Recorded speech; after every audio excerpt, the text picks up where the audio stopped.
Nous pensons qu'avoir un handicap est toujours un désavantage. On peut aussi y voir des avantages. Par exemple, je suis malentendant et j'utilise une prothèse auditive.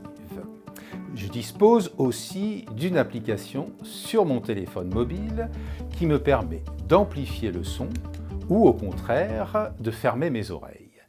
Pouvez-vous faire la même chose ?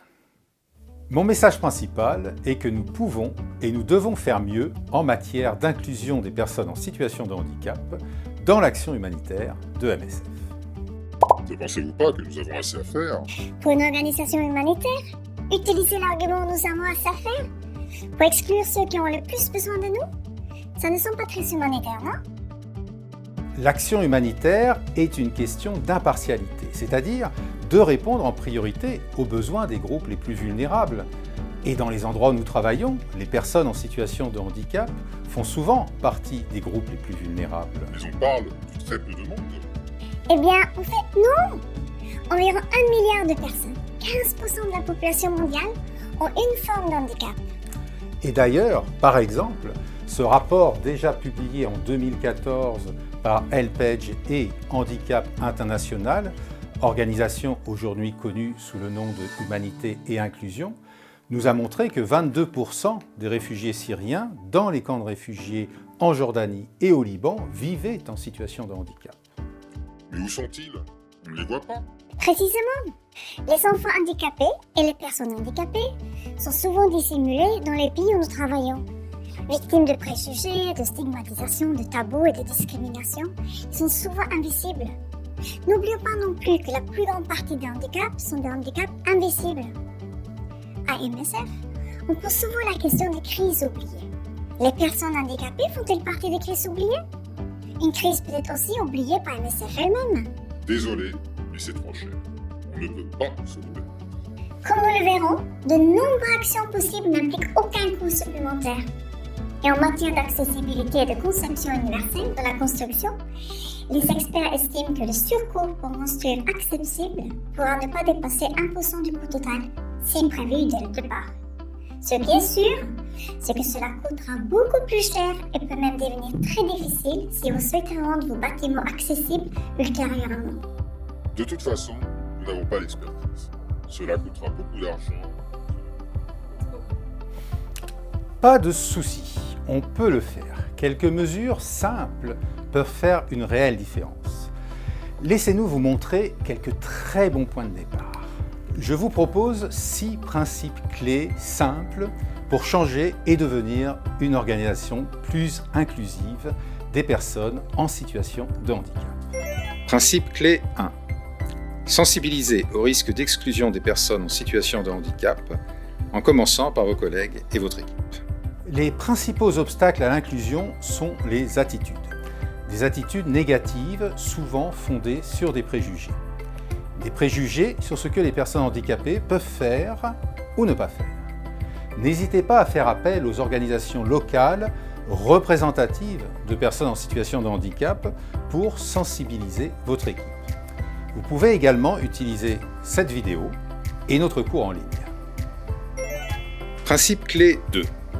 Utilisez l'accessibilité et la conception universelle lors de la construction d'installations en les rendant adaptés aux utilisateurs de fauteuils roulants et à d'autres groupes de personnes à mobilité ou à fonctionnalité réduite. N'hésitez pas à utiliser l'expertise locale et les directives MSF sur l'accessibilité disponible sur notre portail. N'oubliez pas qu'il est moins coûteux de rendre les installations accessibles pendant la phase de construction que de devoir les adapter par la suite. Pensez-y lors du lancement d'une nouvelle construction. Considérez la reconstruction après une catastrophe naturelle comme une opportunité de reconstruire plus accessible. Pensez aux utilisateurs de fauteuils roulants et favorisez les rampes d'accès, les toilettes adaptées, les portes suffisamment larges et les passages libres d'objets encombrants. Principe clé 3. Utilisez 2 moyens de communication dans vos campagnes d'information. Visuel et audio, texte et son, posters et radio. Cela vous permettra d'atteindre un public bien plus large aussi bien les personnes malentendantes que les personnes malvoyantes. Principe clé 4. Cartographier, contacter et collaborer avec les organisations représentatives de personnes en situation de handicap.